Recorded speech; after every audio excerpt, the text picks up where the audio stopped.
Para quem está ou não inserido no universo da ovinocultura, sabe que hoje o principal produto da nossa atividade é a carne. A carne ovina como um todo possui um apelo comercial e uma demanda muito interessante, e principalmente a carne de cordeiro. O tema do nosso 8º episódio é mercado da carne, ou seja, vamos conversar sobre esse caminho que parte de dentro da porteira e avança até a indústria para depois chegar no consumidor final. E juntos tentar entender alguns gargalos da nossa atividade, o consumo e alguns porquês de mesmo tendo um produto tão requisitado, os preços pagos aos produtores às vezes está abaixo de outras atividades. Meu nome é Ney, junto comigo nesse projeto está a Vanessa e esse é o nosso 8º episódio. Sejam todos muito bem-vindos e aproveito a oportunidade para convidar a todos que acessem e nos sigam nas nossas redes sociais. Estamos no YouTube, Instagram e Facebook como Mais Ovinos. O objetivo desse episódio é tentar fazer uma espécie de raio-x sobre o mercado da carne ovina.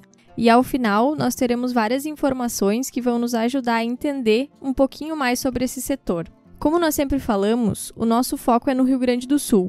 O Brasil é um país muito grande e cada região possui muitas particularidades, que no caso do tema de hoje, essas particularidades envolvem questões de inspeção de alimentos e controles de trânsito de animais. Mas quando falamos em carne ovina, embora a ovinocultura tenha crescido muito no Nordeste, o Rio Grande do Sul ainda é referência em volume e industrialização. Segundo a Secretaria da Agricultura do Governo do Estado do Rio Grande do Sul, o nosso estado tem produzido em média 200 mil ovinos para abate por ano, aqui incluindo todas as categorias. Depois nós vamos falar um pouquinho sobre elas. Em 2021, o total foi 205.403 animais, e esse número, que embora seja pouco, afinal nós temos quase 3 milhões de ovinos em solo gaúcho, representa boa parte de toda a produção nacional. Segundo a Abreaco, organização de empresas que atuam no agronegócio caprino e ovino, estima-se um total de abate formal no Brasil ao redor de 300 mil,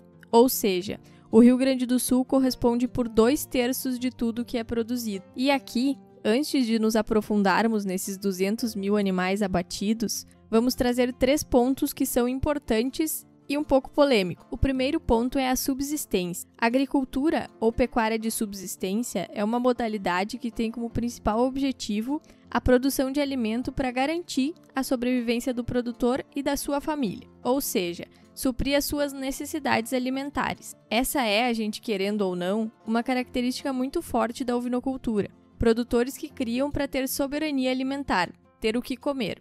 Aqui, o objetivo da criação não é comercializar, não é gerar renda. Quem ouviu o episódio sobre o saldo já sabe, mas a média de ovinos por propriedade no Rio Grande do Sul é de 65 animais. E se essa já é uma média baixa, e sabemos que temos propriedades com mais animais que isso, é porque também temos várias propriedades com menos. Esse é um dos trabalhos que estamos realizando e em breve nós vamos apresentar todo o detalhamento. Mas das 46 mil propriedades rurais que criam ovinos no Rio Grande do Sul, 26 mil têm menos de 30 animais. E animais aqui não significa matriz, é 30 dividido nas categorias. Então, seriam 15 matrizes, 5 capões, 5 cordeiras, 5 cordeiros. Claro que nem toda pequena criação é de subsistência. E tampouco um pequeno produtor está impedido de comercializar seus animais para o frigorífico. Mas um pequeno número de animais inviabiliza a questão de frete e logística. E é sim um indicativo que essa propriedade não tem viés comercial formal. O segundo ponto é o consumo nas propriedades. Toda propriedade rural tem seus trabalhadores que precisam se alimentar. E a carne é uma parte importante dessa alimentação. Seja pela facilidade de abate e manuseio, ou seja pela herança lá do tempo da lã, os ovinos no Rio Grande do Sul sempre foram muito utilizados como fonte de alimento na propriedade, que em vez de comprar a carne que irá consumir, abate e consome. Aqui é diferente da subsistência, porque nós não estamos falando da soberania alimentar, e sim fonte de alimentação, principalmente para os colaboradores. Nos pontos 1 e 2, esse abate e consumo na propriedade são questões absolutamente legais. Dentro do ordenamento jurídico, não há nada de errado. A subsistência pode até ser encarada como um papel social que a ovinocultura presta, de fornecer alimento e auxiliar a manutenção das famílias no campo. E o consumo nas propriedades até poderia ser pauta, se não compensaria vender esse animal e comprar outra proteína no comercial. Mas o importante é que ambas situações são informais, mas não são ilegais. Agora, no terceiro ponto, sim, avançamos numa prática que é ilegal, com pena prevista pelo Código Civil e multa, que é o comércio do animal abatido. É aquele produtor que abate na sua propriedade, não para consumir, e sim para comercializar. Essa é uma realidade muito presente na ovinocultura, com várias pautas que podemos debater em outro momento, como o impacto ambiental, a competição desleal que causa, a evasão tributária e o risco de doenças envolvidas com os alimentos. Esses 3 pontos, pequenos produtores de subsistência que usam para se alimentar, propriedades que usam para alimentação dos colaboradores, e novamente, esses 2 itens são legais. E o terceiro item, que é ilegal, que é o comércio dos animais abatidos, vão impactar diretamente o mercado da carne. Afinal, retirando essas propriedades, agora temos menos animais, menos fazendas e menos produtores como fonte de matéria-prima para a indústria. E essa diminuição fica muito clara quando nos aprofundamos nas origens dos animais destinados para abate. Origem significa de onde o animal foi criado e saiu, município de onde ele está saindo. No episódio do Saldo Ovinos, comentamos que dos 497 municípios gaúchos, 494 possuem criação de ovinos. Porém, se olharmos para todo o ano de 2021, apenas 168 municípios encaminharam animais para abate, ou seja, 326 não encaminharam sequer um animal ao longo do ano. E além disso, quando olhamos o total de animais, em poucas cidades, apenas 18, concentram 75% do total de animais que foram destinados. Vocês lembram que o saldo de ovinos também era concentrado, né? 70% em 24 municípios. Aqui temos 75% em 18, ou seja, tivemos municípios com saldo significativo que sequer fazem parte dessa lista. Prestem atenção nesses 18 municípios. Eles já estão por ordem de maior para menor. Santana do Livramento, Rosário, São Pedro da Serra, Alegrete, Dom Pedrito, São Lourenço do Sul, Quaraí, Pinheiro Machado, Erval, Uruguaiana, Bagé, Glorinha, São Martinho da Serra, Santiago, Pontão, Canguçu, Caçapava do Sul e Pelotas. Quem prestou atenção deve ter notado que aqui, mesmo municípios com pouco saldo, com pouca tradição na ovinocultura, ou que não fazem parte daquele eixo da campanha e da fronteira oeste, onde concentram a maioria dos animais, fazem parte dessa lista. Isso se dá por um outro fator, que surgiu nos últimos anos, que são os confinamentos. Os confinamentos avançaram no Rio Grande do Sul tanto na tecnologia de instalações, quanto na parte nutricional. Hoje temos confinamentos espalhados por todo o estado e eles auxiliam muito a indústria, porque facilita o frete, facilita a logística, ajuda na padronização. Inclusive nós temos hoje indústrias que criaram confinamentos para ter exatamente esses pontos fortes. Bom, falamos um pouquinho das origens, de onde os animais saíram. Agora a gente precisa falar então dos destinos, que é o local onde esse animal vai ser processado e industrializado. Ao todo, e aqui seguimos falando de 2021, os animais destinados para abate foram encaminhados para 68 destinos diferentes. Isso mesmo, 68 locais diferentes abateram aqueles 205 mil ovinos de 2021. Mas claro que com constâncias e volumes distintos. A ovinocultura tem uma janela produtiva que coincide muito com uma época do ano de muita procura, que são as festas de finais de ano. E alguns locais abatem nesse período. Dos 68 destinos, só 22 abateram todos os meses do ano. E desses 22, apenas 12 abateram mais de 2.400 animais em todo o ano. 2.400 foi um ponto de corte que criamos porque corresponde a 200 animais por mês, ou mais ou menos 50 animais por semana. Isso já é um abate com volume bem baixo, e mesmo assim só 12 atingiram essa cota. Eu vou citar para vocês cada um desses 12. Sapiranga foi o principal destino, depois veio Rio do Campo, que é em Santa Catarina, depois veio Palmeira, que também é em Santa Catarina,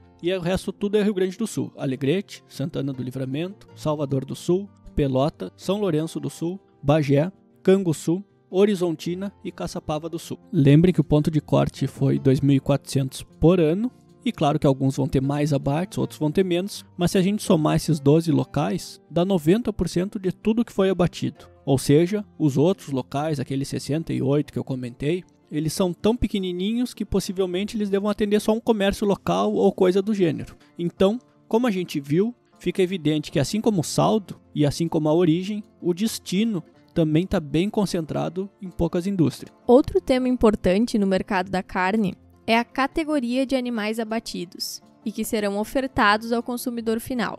nós temos 4 classificações de animais, que são machos e fêmeas adultos, que são os animais com mais de 12 meses, e os menores de 12 meses, machos e fêmeas também, que são os cordeiros e cordeiras. Observem essas proporções. Dos 205 mil animais abatidos em 2021, 89 mil eram cordeiros, 23 mil eram cordeiras, 38 mil eram machos adultos e 53 mil eram fêmeas adultas. Se comparar só a relação jovens e adultos, nós temos 55% dos animais menores de 12 meses e 45% dos animais maiores de 12 meses. Falamos muito em carne de cordeiro, mas quase metade dos animais abatidos são adultos. Essa é a realidade da indústria. Hoje, todas as indústrias de ovinos abatem abaixo da sua capacidade. Essa ociosidade impacta diretamente a lucratividade da empresa. E isso não se trata de opção, e sim um reflexo do baixo número de animais ofertados. Além de poucos animais disponíveis, temos ainda uma sazonalidade muito acentuada. Um período de safra que vai de novembro a abril e uma entre-safra de maio a outubro, onde a oferta é ainda menor. Ainda há 2 itens que precisamos pontuar. O primeiro é a quantidade de raças diferentes e cada uma terá um rendimento, um tamanho, um acabamento. O Rio Grande do Sul possui um predomínio de animais com aptidão para a lã, e estes obviamente têm tamanho diferente de animais que possuem aptidão para a carne. De novo, a história da padronização.